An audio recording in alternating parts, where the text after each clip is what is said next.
अस्सलाम वालेकुम guys, welcome to doctors place academy platform. मेरा नाम है डॉक्टर शेख मोहम्मद हुज़ैफा। आ गए हम लोग एक और अपने सेशन के साथ, और आज का सेशन बहुत स्पेशल है। हम डिस्कस करेंगे एक्लेम्शिया के बारे में।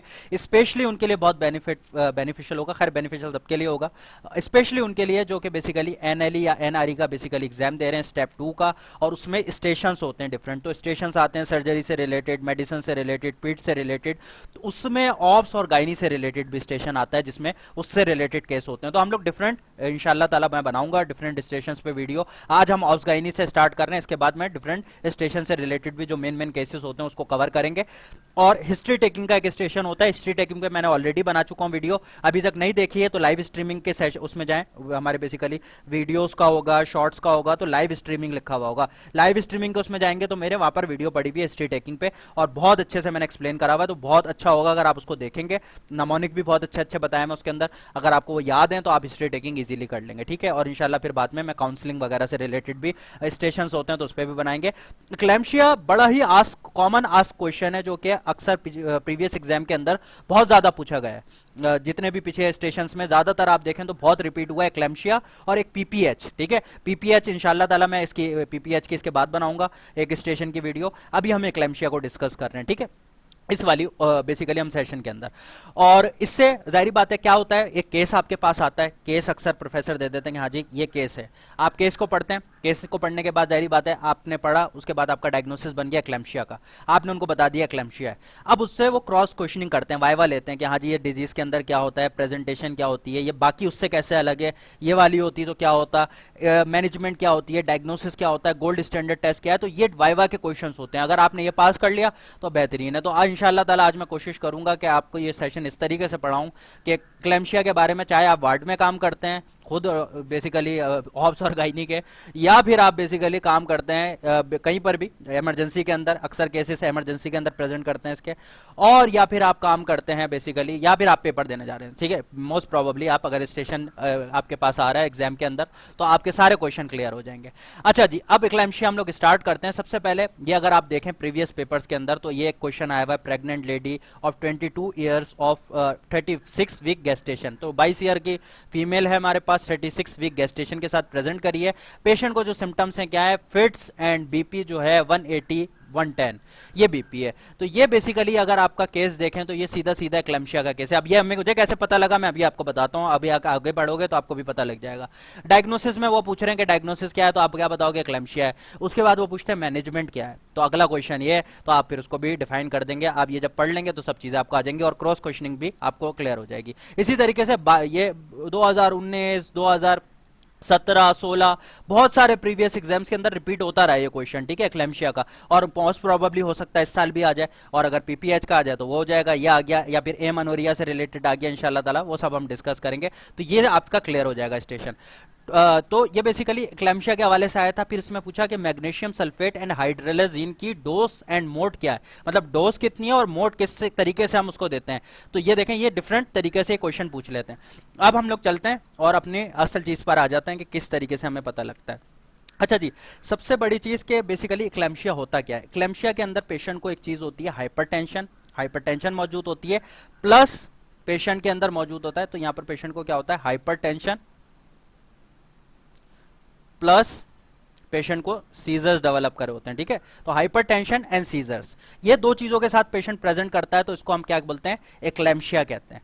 अब पेशेंट में एक्लैम्शिया के अलावा हाइपरटेंशन वैसे भी हो जाती है जब प्रेगनेंसी के दौरान, अक्सर 20 वीक गेस्टेशन से पहले, 20 वीक गेस्टेशन के बाद, लेकिन उनके लिए वर्डिंग अलग अलग यूज होती है। अब ये वर्डिंग ना अक्सर आपसे पूछ सकते हैं वाइवा के अंदर, जैसे कि मिसाल के तौर पर उन्होंने पूछा, अच्छा ये एक्लैम्शिया तो आपने बता दिया, what is gestational hypertension, gestational hypertension क्या होती है। फिर तो आपने बताना है कि प्रेगनेंसी इंड्यूस हाइपरटेंशन, इसका एक और नाम होता है प्रेगनेंसी इंड्यूस हाइपरटेंशन, जिसमें पेशेंट का सिस्टोलिक ब्लड प्रेशर हो जाए 140 से ज्यादा और डायस्टोलिक ब्लड प्रेशर हो जाए 90 से ज्यादा ऑन टू सेपरेट मेजरमेंट्स। तो इसको हम बेसिकली क्या कहते हैं, इसको हम कहते हैं गेस्टेशनल हाइपरटेंशन, जिसमें प्रोटीन यूरिया नहीं होता, ना एंड ऑर्गन डिस्फंक्शन होता है। ये क्यों इंपॉर्टेंट है, ये आगे चलकर देखेंगे, ये बहुत इंपॉर्टेंट पॉइंट है कि ना प्रोटीन यूरिया होगा पेशेंट के अंदर, ना एंड ऑर्गन डिस्फंक्शन होगा।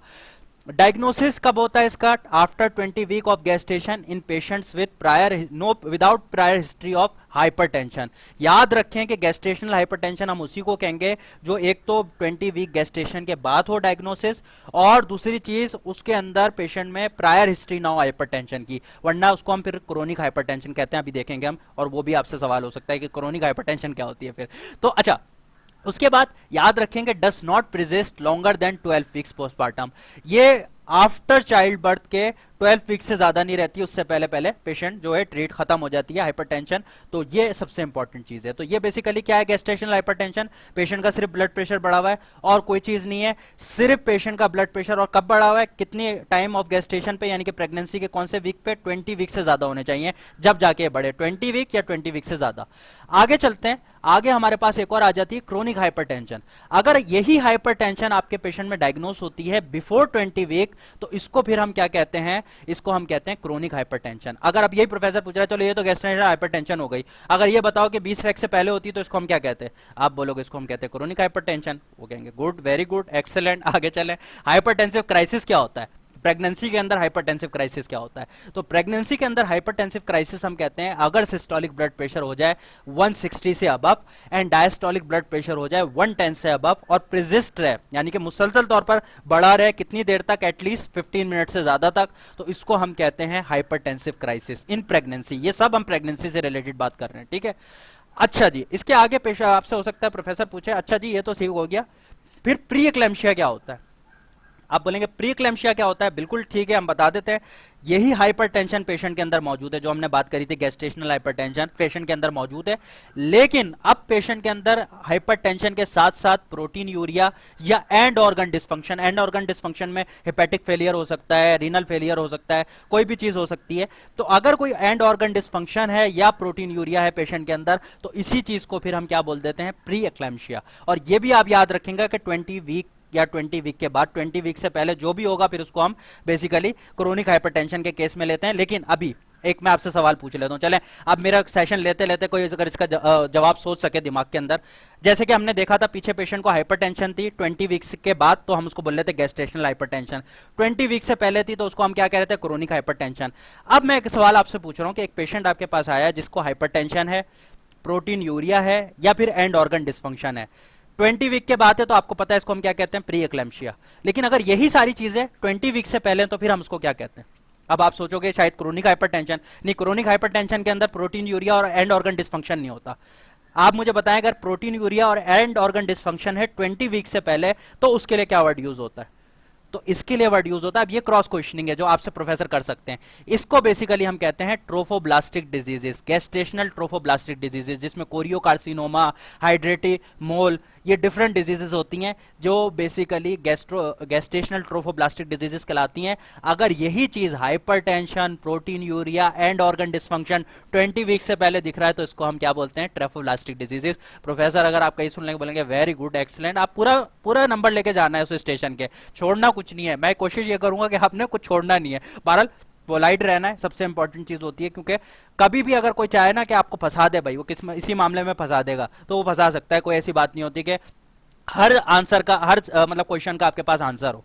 कुछ अगर आपको फंसाना चाहे ना कि हाँ जी अब मैंने नहीं देना इसको नंबर, तो वो कुछ ऐसी बात कर देंगे कि आपको बोलते हुए भी फिर आप बोलोगे यार इसका कैसे जवाब, मतलब इतनी बारीकी में चले जाते हैं कि चलें जी पैथोजेनेसिस बताना स्टार्ट कर दें। आप पैथोजेनेसिस अक्सर इन डिजीजेस का क्या होता है, लेटेस्ट रिसर्च पेपर्स के हिसाब से कोई एटियोलॉजी डिफाइन नहीं है कि एग्जैक्टली ये वजह है, पैथोजेनेसिस एग्जैक्टली ये है, उसमें न्यू रिसर्च पेपर है। तो अगर वो पूछ लिया तो जाहिर बात है आपको फिर उसमें परेशानी हो सकती है। लेकिन पोलाइट रहना है, आराम से जवाब देना है, जवाब देने के बाद वो कहें अच्छा ठीक है बस आगे बढ़े, वो करके नहीं कि आप ज्यादा उसमें वो चल रहे हैं ऊपर, आगे आगे से बढ़ के जितना सवाल है उतना जवाब दें और उस जवाब देने के बाद रुक जाएं। अक्सर क्या होता है आप खुद अपने आप को फंसा लेते हैं ज्यादा ज्यादा जवाब देके, वो पूछा भी नहीं तो मैं इसका डिफरेंशिएट भी बता देता हूं, इसका डिफरेंशिएट भी बता देता हूं। आखिर में जब उसके पास पता चल जाता है ना कि उसको तो सवाल करने हैं, आपने सब चीजें पहले से बता दी, तो वो क्या होगा, वो सवाल कट के वो एकदम से ऐसा सवाल करेगा जो आपको पता नहीं होगा। तो ये सवाल करने दें जो आपको आते हैं, जाहिर बातें आते हैं, तो आहिस्ता आहिस्ता करके टाइम भी गुजरता रहेगा। 15 मिनट का स्टेशन होता है, 20 मिनट का, और अक्सर तो 7 मिनट के अंदर ही खत्म कर देते हैं, ज्यादा देर आपको बिठाते भी नहीं है। आगे चलते हैं।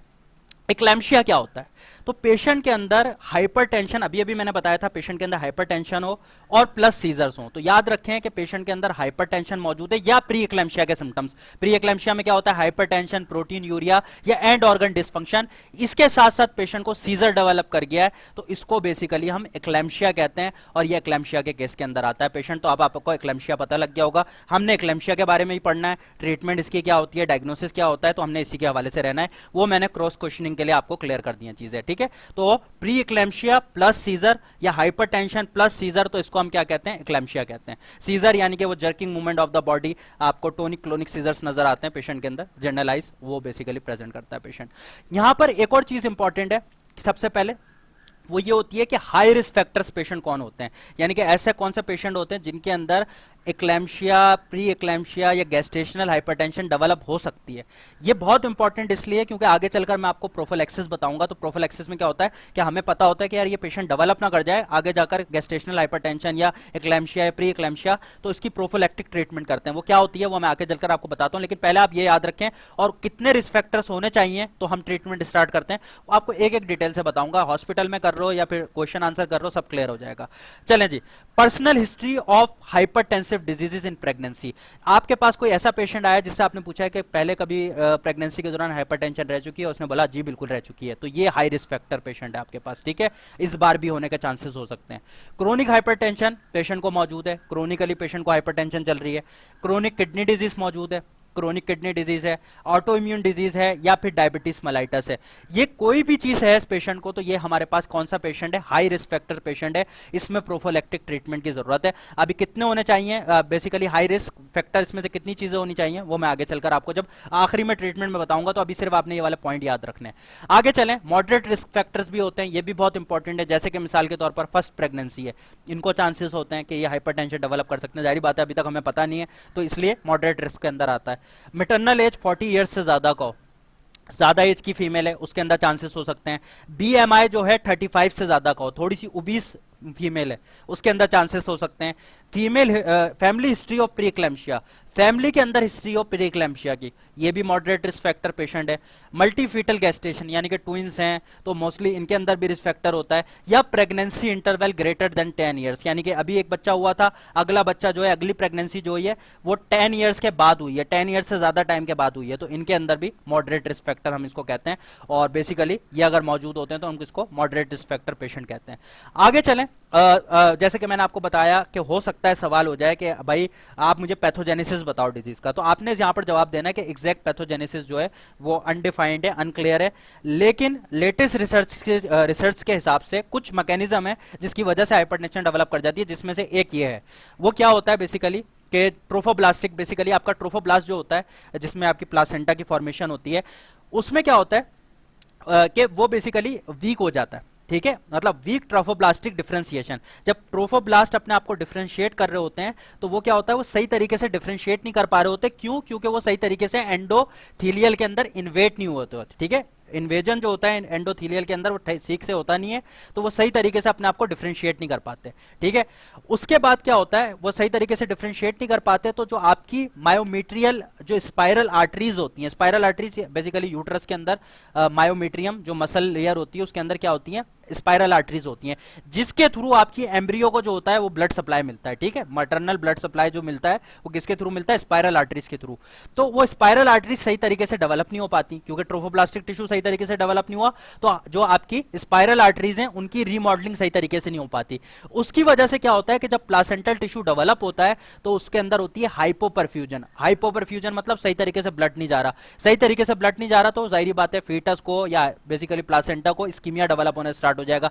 इस्कीमिया डेवलप होगा तो फिर उससे क्या होगा, इसमें से कुछ साइटोकाइंस रिलीज होंगे, साइटोकाइंस रिलीज होंगे, कुछ इन्फ्लामेटरी बेसिकली आपके साइटोकाइंस कैस्केट्स रिलीज होते हैं, वो जाएंगे किधर, वो जाएंगे मैटरनल सर्कुलेशन के अंदर। अब जैसे ही वो मैटरनल सर्कुलेशन के अंदर जाएंगे तो वो ऑन कर देते हैं कुछ एंजियोजेनिक फैक्टर्स को, डिस्टर्ब कर देते हैं, उसकी वजह से प्लेटलेट एग्रीगेशन स्टार्ट होने लग जाती है ब्लड के अंदर, एंडोथीलियल डिस्फंक्शन होता है, उसकी वजह से रीनल प्रेशर कम हो जाता है जिसमें नाइट्रोयूरिसिस होता है और फीमेल को सिस्टमिक हाइपरटेंशन डेवलप कर जाती है। तो ये बेसिकली एक रिसर्च के हिसाब से कि ये बेसिकली पैथोजेनेसिस हो सकता है जिसकी वजह से हाइपरटेंशन डेवलप कर जाती है। तो बहरहाल इस पर हम ज्यादा डिटेल की बात नहीं करेंगे, अक्सर लोग नहीं पूछते इतनी डिटेल में जाके कि पैथोजेनेसिस जेनेसिस। हाँ, अगर आप पेपर लिखने वाले में जा रहे हैं, जाहिर बात है पार्ट 1 दे रहे हैं, तो उसमें जरूर हो सकता है कि हाँ जी क्या है, लेकिन इतना डिटेल में नहीं जाते, वो ज्यादातर क्लिनिकल ही क्वेश्चंस रखते हैं। लेकिन फिर भी जो लोग काम करते हैं वैसे भी आपको पता होना चाहिए, अच्छी बात है कि अगर आपको पता है सारी चीजें तो बहुत अच्छा रहता है आपके लिए। अच्छा जी, अब इक्लैम्शिया के फीचर्स क्या होते हैं? सबसे पहले आप याद रखें कि इक्लैम्शिया तो जाहिर बात है आपको पता ही, ऐसे लगता है कि पेशेंट सीजर्स के साथ आ रहा है, लेकिन जो प्री इक्लैम्शिया में क्योंकि प्रोटीन यूरिया है, हाइपरटेंशन है, तो हाइपरटेंशन किस तरीके से प्रेजेंट करता है, उसके बहुत अनडिफाइंड सिम्टम्स होते हैं। ऐसे ये नहीं है कि हम बोलें यार ये है तो हाइपरटेंशन है। जैसे कि फीमेल बोलेगी कि मैं सुबह सुबह उठती हूँ तो बहुत सीवियर हेडेक होता है, ठीक है, सर में दर्द होता है, तो ये एक आपके पास साइन होता है कि हाइपरटेंशन है शायद पेशेंट को, ठीक है। इसके साथ साथ पेशेंट में जाहिर बात है क्या होता है, अक्सर पेशेंट बताएगा कि यार ब्लर विजन हो जाता है, सही तरीके से दिखता नहीं है, आंख में धुंधलापन आ जाता है, तो ये बेसिकली अनडिफाइंड सिम्टम्स होते हैं जो कि आपको अक्सर हाइपरटेंशन के अंदर दिखते हैं। लेकिन अक्सर क्या होता है, जाहिर बात है ये सिम्टम्स कभी पेशेंट में डेवलप नहीं होते हैं, क्योंकि पेशेंट में ब्लड प्रेशर हाई होता है, लेकिन कभी वो इतना ज्यादा फोकस नहीं करता है इन चीजों पे कि यार इतना ज्यादा हेडेक हो रहा है या फिर ये हो रहा है। तो उसकी वजह से क्या होता है कि जब पहली दफा आपके पास पेशेंट आता है तो अक्सर सिर्फ सीजर्स के साथ ही आता है, यानी कि उसको सीजर डेवलप हुए में। अब आप सीजर्स देखने के लिए, जाहिर बात है सीजर्स एपिलेप्सी की कोई डिजीज तो नहीं है, पेशेंट को ब्रेन रिलेटेड कोई प्रॉब्लम तो नहीं है, तो आप इसमें चेक करते हो फॉरन ब्लड प्रेशर को। जाहिर बात है हमें सबसे पहले दिमाग प्रेगनेंसी के अंदर इक्लैम्शिया का ही जाता है। आप ब्लड प्रेशर चेक करते हो, ब्लड प्रेशर होता है इंक्रीज, बीपी क्या होता है, इंक्रीज होता है, तो आपको पता लग जाता है कि ये पेशेंट किसका है। अब बीपी इंक्रीज है, सीजर्स डेवलप हुए में, ये पेशेंट हमारे पास इक्लैम्शिया का है। तो इक्लैम्शिया का पेशेंट आपको पता लग जाता है, जाहिर बात है फिर आप ट्रीट करना स्टार्ट करते हैं। ब्लड प्रेशर कैसे राइज हमें पता लगता है, सबसे पहले हम देखें कि सीरियल ब्लड प्रेशर मेजरमेंट किस तरीके से करते हैं। हाइपरटेंशन में आपको जाहिर बात है सिस्टोलिक ब्लड प्रेशर 140 से ज्यादा है, डायस्टोलिक ब्लड प्रेशर 90 से ज्यादा है। ये कैसे आपने पता करना है, आपने दो सेपरेट मेजरमेंट्स करनी है, यानी कि एक अभी आपने करी, जैसे कि पेशेंट आपके पास आया उस वक्त आपने करी, और एक करी आपने 4 घंटे बाद। 4 घंटे बाद भी अगर हाई है ब्लड प्रेशर तो ये बेसिकली सीधी सीधी हाइपरटेंशन है पेशेंट को। साथ में आप प्रोटीन यूरिया वगैरह देखने के लिए यूरिन कलेक्शन करते हैं, 24 आवर यूरिन कलेक्शन, या फिर यूरिन प्रोटीन क्रेटिनिन रेशो होता है, या यूरिन डिप स्टिक होती है। नॉर्मली ज्यादातर जो है वो ये यूज होता है कि इजी रहता है, पेशेंट में कन्वीनियंट होता है, इजीली हो जाता है। 24 आवर यूरिन कलेक्शन थोड़ा सा डिफिकल्ट है, आपको जाहिर बात है 24 आवर यूरिन कलेक्शन करनी है ये, लेकिन गोल्ड स्टैंडर्ड है। याद रखें कि अगर को पूछ लेगा गोल्ड स्टैंडर्ड क्या है, यानी कि सबसे बेहतरीन बताओ, सबसे बेहतरीन बताओ, तो सबसे बेहतरीन है कि 24 आवर यूरिन कलेक्शन जब हम करते हैं तो उसमें 3 मिलीग्राम पर 24 आवर्स से ज्यादा प्रोटीन जो है वो हमें मिलता है, और उसके पेशेंट क्या डायग्नोसिस होता है, वो बेसिकली प्रोटीन यूरिया, हमें पता लग जाता है कि पेशेंट को प्रोटीन यूरिया हो रहा है। या फिर अब जो ये वाले टेस्ट के अंदर आपने याद रखना है कि यूरिन में आप प्रोटीन क्रेटिनिन रेशो देखोगे, जो कि अगर 0.3 से ज्यादा होता है तो हमारे पास क्या चीज होती है कि ये भी प्रोटीन यूरिया का केस है। और यूरिन डिपिस्टिक में अगर 2+ से ज्यादा प्रोटीन आ जाता है तो ये भी हमारे पास क्या होता है, ये भी हमारे पास डायग्नोस्टिक होता है किसका, कि बेसी में पेशेंट में प्रोटीन यूरिया हो रहा है, ठीक है। तो ये आप कर सकते हैं प्रोटीन यूरिया देखने के लिए। बहरहाल सीजर के लिए तो पेशेंट आपको सामने ही नजर आ जाएगा कि सीजर्स डेवलप हुए हैं, और उसको आप देख लेते हैं, तो ये सबसे इंपॉर्टेंट। अच्छा, एक चीज मैं इंपॉर्टेंट बता देता हूं यहाँ पर, ये बहुत इंपॉर्टेंट है मैनेजमेंट के हवाले से, और उसको देखने के लिए प्री एक्लैम्शिया में तो ये चीज चलो अच्छी समझ में आती है कि आपने हाइपरटेंशन देखी, साथ में प्रोटीन यूरिया, तो आपने देखना ही है कि प्रोटीन यूरिया है कि नहीं। एक्लैम्शिया में अक्सर हम प्रोटीन यूरिया के टेस्ट नहीं करते, क्योंकि अगर हमें हाइपरटेंशन मिल गई और साथ में सीजर डेवलप हुए हैं तो फिर हम डायरेक्ट ट्रीटमेंट पे जाते हैं, क्योंकि अब ये एक्लैम्शिया का केस है, अब ट्रीटमेंट स्टार्ट हो जाएगी। हाँ, अगर प्री एक्लैम्शिया का केस है, यानी कि पेशेंट, अब जो मैंने पीछे आपको बताई थी, जारी बात है वो डिजीजेज भी ट्रीट होती हैं, तो अगर वो पेशेंट प्रेजेंट करता है तो फिर हम लोग अमूमन देखने के लिए कि गेस्टेशनल हाइपरटेंशन है सिर्फ, या फिर इसके साथ एक्लैम्शिया है, प्री एक्लैम्शिया है पेशेंट को, तो उसके लिए हम ये करते हैं। वरना अगर हमें हाइपरटेंशन मिल जाए और सीजर्स मिल जाए, दोनों चीजें दिख गई हमें, तो फिर हम यूरिन उस पर जाने की जरूरत नहीं है, अब इसका कोई फायदा नहीं है, क्योंकि एक्लैम्शिया डायग्नोसिस हो गया और एक्लैम्शिया के लिए हमने ट्रीटमेंट करनी है पेशेंट की। ट्रीटमेंट क्या होती है, ट्रीटमेंट में हमारे पास सबसे पहले याद रखें फर्स्ट लाइन बीपी मेडिकेशंस जो होती हैं, जो ब्लड प्रेशर को लो करती हैं, उसमें लेबिटोलॉल, हाइड्रेलाजीन और नेफेडिपिन, ये 3 मेडिकेशंस यूज होती हैं। अमूमन फर्स्ट लाइन जो होती है वो लेबिटोलॉल होती है, ठीक है, लेकिन पाकिस्तान में ज्यादातर हाइड्रेलाजीन यूज होती है, तो अक्सर हो सकता है प्रोफेसर आपसे हाइड्रेलाजीन के बारे में ही पूछें, जैसे पीछे लिखा हुआ था हाइड्रेलाजीन का डोज बताएं। सबसे पहले हम लेबिटोलॉल को डिस्कस कर लेते हैं, फिर हाइड्रेलाजीन पे चले जाएंगे। लेबिटोलॉल जो होती है बेसिकली इसका डोज कितना होता है, सबसे पहले आप इसको स्टार्ट करते हैं 20 mg से, ठीक है, यानी कि पेशेंट को आप देंगे 20 mg। मोड क्या होगा देने का, आईवी, ठीक है। तो इमरजेंसी में आईवी ही देते हैं और ये बहुत एक इमरजेंसी केस है, ठीक है। और इसमें इमीडिएट डिलीवरी भी करनी होती है आपने, जल्द से जल्द। नॉर्मल डिलीवरी हो सकती है, नॉर्मल इंडक्शन ऑफ लेबर आप करेंगे, या फिर आप सिसेरियन करते हैं, सी सेक्शन करते हैं, जो भी इंडिकेशन बन रही है। इसमें ज्यादा वेट नहीं करते क्योंकि मैटरनल मोर्टेलिटी बहुत हाई हो जाती है, फिर कोई भी नहीं बचेगा, दोनों नहीं बचेंगे, ना फीटस बचेगा ना मदर बचेगी। तो इसलिए आपने इमीडिएट डिलीवरी करनी है। लेकिन उससे पहले, इमीडिएट डिलीवरी करने से पहले क्या होता है कि जाहिर बात है स्टेबल करना है पेशेंट को। ऐसा नहीं हो सकता कि पेशेंट को सीजर्स हो रहे हैं, ब्लड प्रेशर आई है और आप डिलीवरी कर रहे हो, नहीं हो सकता, क्योंकि एनेस्थेसिया नहीं दे सकते, बहुत सारी चीजें प्रोसीजर नहीं हो सकते। तो याद रखें कि पहले स्टेबल करना है, फिर उसके बाद हमने डिलीवरी करनी है। स्टेबल करने के लिए आप देखें क्या करते हैं हम लोग। स्टेबल करने के लिए आपने पेशेंट को 20 mg क्या दी, लेबिटोलॉल दी। 20 mg लेबिटोलॉल देने के बाद आपने वेट करा तकरीबन 10 to 30 मिनट्स। मिसाल के तौर पर 10 to 30 मिनट्स में ब्लड प्रेशर कंट्रोल में आ गया। कंट्रोल में आ गया तो अगली चीज जो बेसिकली जाहिर बात है, इसके साथ साथ हम आगे मैं सीजर्स के लिए भी बताऊंगा, वो भी साथ साथ ही चल रहा होता है। मिसाल के तौर पर यहां पर कंट्रोल में ना आ गया, कंट्रोल में आ गया तो जाहिर बात है फिर आपने फर्दर कुछ नहीं करना, सीजर्स के लिए आप ट्रीट कर रहे होगे। लेकिन अगर कंट्रोल में नहीं आता तो आपने क्या करना है, इसका डोज बढ़ा देना है, 40 mg कर देना है। 40 mg करके फिर आपने 10 से 30 मिनट वेट करना है। मिसाल के तौर पर 40 mg पे भी कुछ नहीं हुआ तो डोज आप डबल करे जा रहे हो, 20 का डबल 40, अब 40 का डबल 80 mg।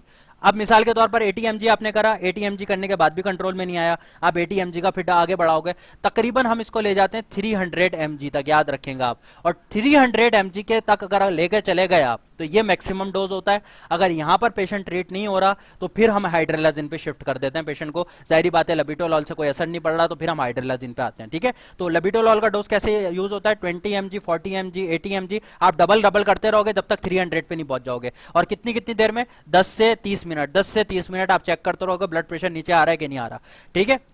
नंबर 2, हाइड्रोलाजिन का क्या डोज होता है। हाइड्रोलाजिन का डोज होता है हमारे पास तकरीबन 5 mg, ठीक है। इसको हम देते हैं 5 mg।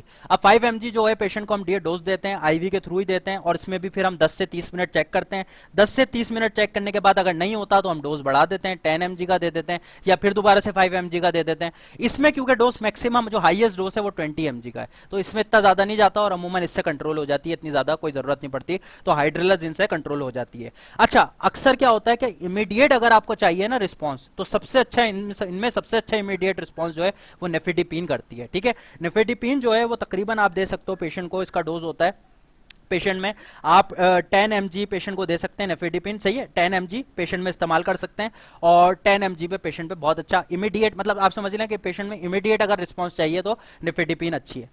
अच्छा, लेकिन एक चीज याद रखें कि लेबिटोलॉल जो है वो हम किस पेशेंट में यूज नहीं कर सकते। लेबिटोलॉल हम उन पेशेंट्स में यूज नहीं कर सकते जिन पेशेंट्स के अंदर हिस्ट्री मौजूद है ब्रोंकियल कॉन्स्ट्रिक्शन की, यानी कि वो एजमा के पेशेंट हैं या सीओपीडी के पेशेंट हैं, या फिर जाहिर बात है कोई शॉर्टनेस ऑफ ब्रेथ पेशेंट में मौजूद है, तो फिर हम लेबिटोलॉल अमूमन नहीं इस्तेमाल करते क्योंकि फिर उसमें कॉन्ट्राइंडिकेटेड हो जाती है। हाइड्रोलाजिन के ये थोड़े सवाल हो सकते हैं जो प्रोफेसर पूछ लेंगे, भाई लेबिटोलॉल अच्छा सही है अभी दे दी, लेकिन ऐसी कोई कंडीशन है जिसमें नहीं दे सकते, तो आपने बोलना हाँ जी ब्रोंकियल कॉन्स्ट्रिक्शन है, इस तरीके से पेशेंट में एजमा मौजूद है तो हम नहीं दे सकते, सीओपीडी है तो हम लोग नहीं दे सकते, वहां पर हमने इसको अवॉइड करना है। हाइड्रोलाजिन कब नहीं दे सकते, हाइड्रोलाजिन अगर आपने दी, हाइड्रोलाजिन का एक साइड इफेक्ट होता है जिसको हम बेसिकली ड्रग इंड्यूस लूपस कहते हैं, ठीक है। तो बेसिकली पेशेंट को लूपस डेवलप हो जाता है जिसमें 3 ड्रग्स होती हैं, मैंने एक नमोनिक भी बताया था, तो उसमें बेसिकली हाइड्रोलाजिन भी होती है, सही है। तो हाइड्रोलाजिन बेसिकली अगर कंटिन्यूसली आप दे रहे हैं, ये तो बेसिकली आप एक दफा देते हैं, अगर उसमें रिएक्ट कर गई तो जाहिर बात है फिर आपने स्टॉप करना होगा, जिसमें रैश डेवलप कर जाता है, बटरफ्लाई रैश, तो ये आपने याद रखना है, सही है। तो ये बेसिकली हमारे पास मेडिकेशंस हो गई किसके लिए, हाइपरटेंशन के लिए। उसके बाद फिर हमारे पास जाहिर बात है हम ऑक्सीजन सप्लीमेंटेशन दे रहे होते हैं पेशेंट को ताकि परफ्यूजन सही रहे। साथ में पेशेंट को हम किस में कर देते हैं, लेटरल डिक्यूपेटस पोजीशन। लेटरल डिक्यूपेटस पोजीशन में थोड़ा सा पेशेंट को आड़ा करके, सुपाइन पोजीशन में होता है तो उससे थोड़ा सा आड़ा करके कर देते हैं ताकि पेशेंट की आईवीसी जो है वो कंप्रेस ना हो और उसकी वजह से प्लासेंटल हाइपोपरफ्यूजन ना हो, जिसकी वजह से पेशेंट में, बच्चे के अंदर जाहिर बात है अगर वो हुआ तो पेशेंट जो फीमेल है वो कार्डिक अरेस्ट के अंदर जा सकती है, याद रखें कि वो कार्डिक अरेस्ट में जा सकती है, तो उसकी आपने केयर करनी है। रिड्यूस उससे फिर एक और चीज होती है जो एस्पायरेशन होती है, यानी कि अगर कोई भी वोमिट वगैरह हुआ तो वो एस्पायर नहीं होगा, लंग्स में नहीं जाएगा, तो एस्पायरेशन नमूनिया से भी पेशेंट बचता है। तो बहुत अच्छी पोजीशन है लेटरल डिक्यूपेटस पोजीशन, उसमें करके ये सारी चीजें आप सप्लीमेंटल ऑक्सीजन। उसके बाद बारी आती है हमारी मेन मेडिकेशन की, जो सबसे मेन मेडिकेशन है जिससे हम सीजर्स की ट्रीटमेंट करेंगे, वो है मैग्नीशियम सल्फेट। और अक्सर डोज पूछ लेते हैं लोग, डॉक्टर पूछ लेते हैं आपसे प्रोफेसर कि मैग्नीशियम सल्फेट का डोज बताएं। मैग्नीशियम सल्फेट का डोज जो होता है ये तकरीबन हम लोग देते हैं 4 ग्राम से 5 ग्राम लोडिंग डोज। लोडिंग डोज का मतलब है कि ये आपने फौरन देना होता है पेशेंट को, यानी कि थोड़ा सा आप स्लो करके तकरीबन 3 मिनट से लेके 5-6 मिनट तक आप पेशेंट को ये इंजेक्शन लगाते हैं। लोडिंग डोज में क्या होता है, सबसे पहले इसकी अगर कोई प्रिपरेशन वैसे पूछते नहीं, आपसे यही पूछते हैं कि हाँ जी कितना देना है। अच्छा, उसके अलावा मेंटेनेंस डोज जो होता है वो तकरीबन हमारा होता है 1 ग्राम पर आवर, ठीक है। तो हर घंटे में आप 1 ग्राम देते हैं पर आवर, तकरीबन 24 आवर्स के लिए, सही है। 24 आवर्स तक पेशेंट का जो है वो स्टेबलाइज हो जाता है, उसके बाद आपको जरूरत नहीं पड़ती। तो ये बेसिकली मेंटेनेंस के लिए, और ये आपकी क्विक ट्रीटमेंट के लिए लोडिंग डोज है, ठीक है, लोडिंग डोज। अब लोडिंग डोज देने का तरीका क्या होता है, इसको डाइल्यूट करा जाता है, ये ऐसे नहीं दिया जाता। ये सबसे पहले आप याद रखें, हमारे पास आता है 2 ml का वियाल होता है, उसके अंदर तकरीबन 1 ग्राम होता है, ठीक है।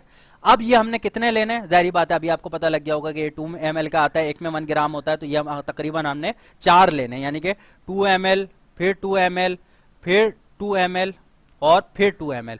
अच्छा, अगर आप इन सबको मिलाओगे तो ये टोटल कितना ml हो गया, ये तकरीबन हमारे पास हो गया 8 ml। और 8 ml के अंदर टोटल कितना है, 8 ml के अंदर अगर 1 ग्राम के हिसाब से हम लगाएं तो ये तकरीबन हमारे पास हो जाएगा 4 ग्राम, ठीक है। तो 8 ml के अंदर 4 ग्राम होता है। अब एक सवाल ये बनता है कि ये 8 ml डायरेक्ट हम लगा देंगे पेशेंट को, यानी कि लोडिंग डोज का मतलब तो यही होता है, स्ट्रेट आपने देना है, लेकिन आपने इसको डाइल्यूट करना होता है। डाइल्यूट कितने में करना होता है, ये कंसंट्रेशन जो होती है, इस कंसंट्रेशन को हम कहते हैं तकरीबन ये होती है 50% कंसंट्रेशन, ठीक है, 50% कंसंट्रेशन। लेकिन हमने 50% कंसंट्रेशन नहीं देनी, कंसंट्रेशन को हमने डाउन करके 20% पे लाना है। 20% पे लाने के लिए हम क्या करेंगे, इस 8 ml के अंदर 12 ml डिस्टिल वाटर जो होता है, स्टेलाइज वाटर, डिस्टिल वाटर, वो आप शामिल करते हैं इंजेक्शन के अंदर, जिससे क्या होता है 12 ml वो हो गया, 8 ml आपका ये वियाल हो गया, ये टोटल कितना हो गया 20 ml। तो ये 20 ml जैसी हो जाता है तो ये कितनी कंसंट्रेशन बढ़ जाती है, तकरीबन 20% कंसंट्रेशन। ये जो है फिर आप पेशेंट को बिल्कुल इसके 20 ml हो जाता है। 20 ml के बाद चले मैं आपको पूरा बता देता हूँ, अक्सर मैं हॉस्पिटल में भी आप ट्रीटमेंट करोगे तो आपको पता होना चाहिए। अमूमन मैंने बताया कि क्वेश्चन तो आपको यहीं तक खत्म हो जाएगा, ठीक है। ये मैं उनके लिए बता रहा हूँ जो हॉस्पिटल में ट्रीट करते हैं तो किस तरीके से हमने करनी होती है। तो आपने क्या करा, 20 ml के आपके पास टोटल सोल्यूशन बन गया। 20 ml का जब सोल्यूशन बन जाता है आपके पास, तो 20 ml सोल्यूशन आप क्या करते हो, दो में डिवाइड करते हो, एक 10 ml का इंजेक्शन और एक और 10 ml का इंजेक्शन। और दोनों 10 ml के इंजेक्शन जो होते हैं वो एक साइड वाली वेन में लगाओगे एक हैंड में, और एक इंजेक्शन दूसरी साइड वाले हैंड में लगाओगे, ठीक है। तो दोनों अलग अलग हैंड में लगाने, दोनों अलग अलग वेन्स में लगाने, ठीक है। तो ये 10 ml और तकरीबन कितनी देर में लगाते हो, स्लोली इन्फ्यूज करते हो, क्योंकि इससे पेन होता है, ठीक है, पेन, हाई पेन होता है पेशेंट को। तो आप 3 to 5 मिनट के अंदर पेशेंट को आहिस्ता आहिस्ता से इन्फ्यूज करें, ठीक है। ये आपने इन्फ्यूज कर दिया, ये इन्फ्यूज करने के बाद आप देते हो डायरेक्ट पेशेंट को। ये कितना था हमारे पास, ये टोटल था 4 ग्राम। उसके बाद बारी आती है हमारे पास 10 ग्राम की, ठीक है। और ये 10 ग्राम आपने देना होता है इंट्रामस्कुलर। अब ये लोडिंग डोज की मैं बात कर रहा हूं, ये लोडिंग डोज आप दे रहे हो पेशेंट को। आपने कितना दिया, ये तकरीबन 4 ग्राम दिया स्टार्टिंग में आईवी, और उसके बाद आपने 10 ग्राम देना है इंट्रामस्कुलर, तो ये आईवी था। और इंट्रामस्कुलर कितना हो गया, 10 ग्राम हो गया। 10 ग्राम किस तरीके से देते हो, 10 ग्राम के अंदर आप कोई डाइल्यूशन नहीं करते, आप डायरेक्टली इसको 10 ग्राम में, मतलब समझ लो तकरीबन ये 2 ml के हिसाब से अगर आप ले लें तो ये आपके पास 2 इंजेक्शन इसके अंदर भी तैयार होते हैं। 2 इंजेक्शन आप क्या करते हो, 2 अलग अलग बटक पे लगाते हो, एक अलग बटक पे लगाते हो, एक अलग बटक पे लगाते हो, और ये आप तकरीबन कितना पेशेंट को दे देते हो, 10 ग्राम इंजेक्शन दे देते हो पेशेंट को, और ये पेशेंट में हम यूज कर सकते हैं, ठीक है। तो ये बेसिकली हमारे पास एक और ऑप्शन है। यार मिसाल के तौर पर अगर हम यहाँ पर इसकी बात करें, टोटल कितने ml बनेंगे, तो यहां पर अगर हम लोग इसको 10 ग्राम करना है तो ये कितनी, इसको ऐड करना पड़ेगा 10 दफा। तो 10 दफा अगर आप 2 ml को ऐड करें, 1 2 3 4 5 6 7 8 9 और 10 हो गए। ये अगर आप टोटल ऐड करोगे तो ये कितना हो जाएगा, 2 4 6, इसके अलावा आप इसको ऐड करें तो 8 10 प्लस ये टोटल 20 ml का इंजेक्शन हो जाएगा, ठीक है। तो 20 ml ये भी हो जाएगा, लेकिन इसके अंदर कितनी कंसंट्रेशन है, यहाँ पर तो हमने डाइल्यूट करा था, जाहिर बात है इसके अंदर 12 ml हमने डिस्टिल वाटर डाला था। ये जो 20 ml है इसके अंदर पूरा कंसंट्रेटेड क्या चीज मौजूद है, ये तकरीबन 50% कंसंट्रेशन है। 50% कंसंट्रेटेड आपके पास मैग्नीशियम सल्फेट है। तो ये भी जो 20 ml का आपके पास इंजेक्शन बनेगा, इसको भी आप 2 10 ml में कलेक्ट करोगे और एक बटक पे लगाओगे और दूसरे बटक पे लगाओगे, इसको डाइल्यूट करने की जरूरत नहीं है। तो ये बेसिकली मैग्नीशियम सल्फेट का जो डोज होता है, थोड़ा सा मुझे लग रहा है मुश्किल भी लगा होगा आपको, लेकिन कोई बात नहीं है, आप इसको दोबारा रिपीट पे सुनना, आपको समझ में आ जाएगा कि किस तरीके से देना है, ज्यादा मुश्किल बात नहीं है। तो अच्छा, अब मैं एक बात फिर दोबारा से रिपीट कर देता हूँ, रिफ्रेश कर देता हूँ अपने वर्ड को।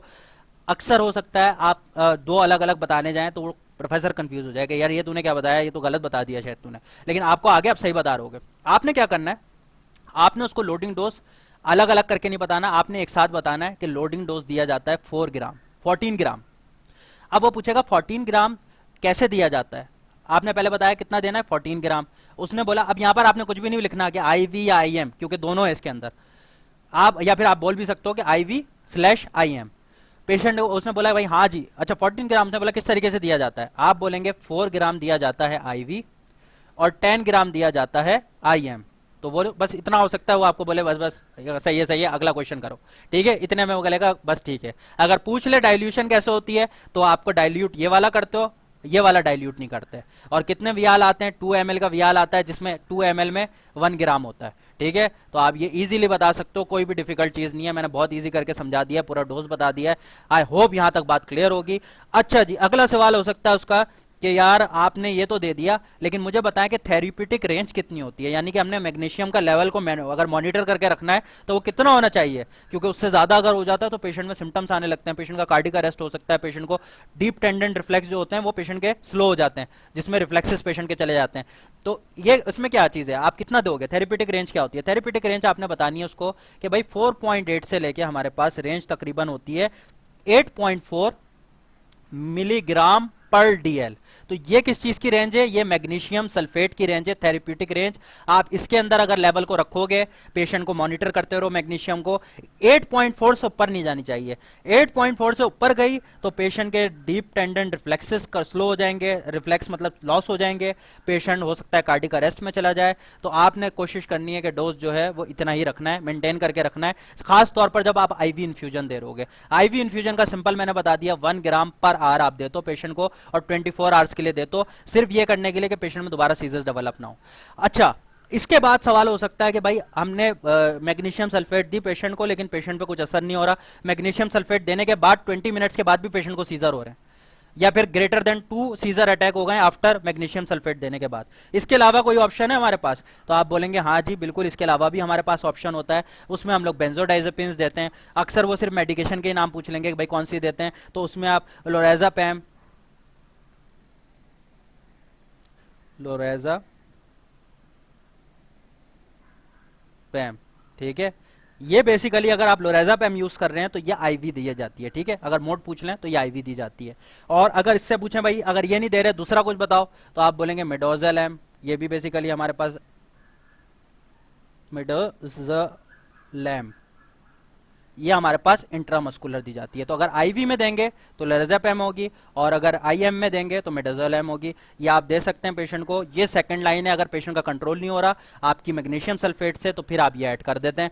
और इसके बाद फिर वो कुछ भी नहीं पूछेंगे, फिर उसके बाद अगर इसके बाद भी पूछ लेंगे इसके अलावा कुछ, तो आपने फिर फिनोटोइन बता देनी है, ठीक है।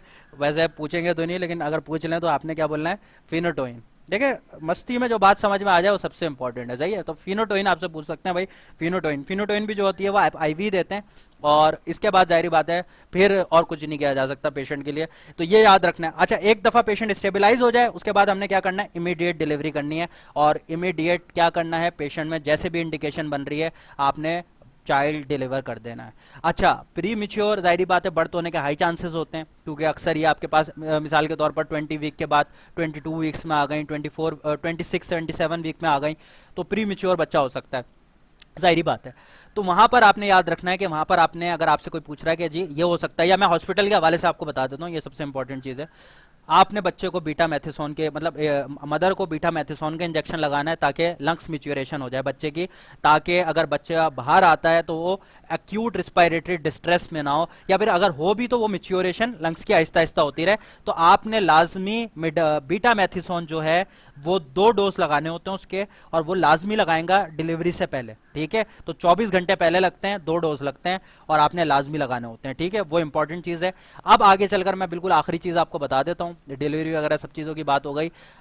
प्रोफिलैक्सिस क्या होता है, प्रोफिलैक्सिस में आप याद रखें कि ऐसा पेशेंट आया है जिसको अभी कुछ भी नहीं है, मतलब मिसाल के तौर पर उसमें ये कोई चीज़ मौजूद नहीं है कि उसमें कोई बेसिकली इक्लैम्शिया, प्री इक्लैम्शिया, गैस्ट्रेशनल हाइपरटेंशन, ये कुछ भी मौजूद नहीं है, वो सिर्फ रिस्क फैक्टर मौजूद है जो हमने पीछे बात करी थी। अब आपने याद रखना है वो जो रिस्क फैक्टर हमने बात करी थी ना, अगर पेशेंट में एक से ज़्यादा हाई रिस्क फैक्टर जो मैंने बताए थे, एक बताया याद होगा आपको हाई रिस्क फैक्टर थे, और एक था मॉडरेट रिस्क फैक्टर।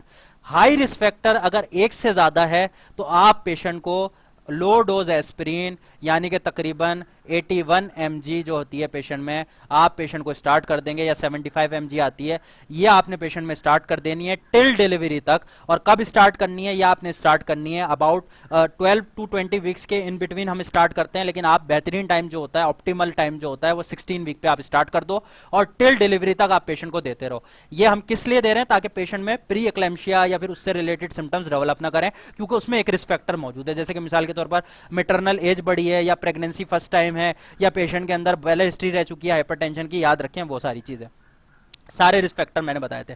या फिर मॉडरेट रिस्क फैक्टर 2 से ज्यादा हूं, तब भी आप प्रोफिलैक्सिस ट्रीटमेंट स्टार्ट कर देते हैं। और मैंने बताया कि उसमें क्या होती है, लो डोज एस्पिरिन। और कब तक कंटिन्यू रखते हैं, टिल डिलीवरी तक आप कंटिन्यू रखते हैं। और ये बेसिकली हमारे पास था एक्लेम्शिया का केस। आई होप आपको समझ में आया होगा। अगर आपका कोई क्वेश्चन हो तो आप मुझे चैट बॉक्स में बता सकते हैं। अगर आपको लगता है कि अजी और मुझे मतलब स्टेशन, दूसरी कोई स्टेशन आपको लगता है बहुत ज़्यादा कॉमन है, आ सकता है, तो आप मुझे चैट बॉक्स में बताएं, मैं उस पर वीडियो बनाऊंगा। और इससे रिलेटेड अगर कोई क्वेश्चन रह गया, कोई बात रह गई है, तो वो भी मुझसे चैट बॉक्स में पूछ लें, उसका भी आपको आंसर मिलेगा। क्योंकि डॉक्टर्स प्लेस एकेडमी एक बेहतरीन प्लेटफॉर्म है, बेस्ट प्लेटफॉर्म है मेडिकल लर्निंग के लिए। आप हमारे पेजेस पे भी विजिट करें, नीचे ग्रुप्स हैं, ग्रुप्स ज्वाइन करें, और इंशाल्लाह ताला आपको बहुत बेनिफिट होगा। तो मिलते हैं आपसे इंशाल्लाह नेक्स्ट किसी सेशन में। तब तक के लिए अल्लाह हाफिज़, बाय बाय, टेक केयर।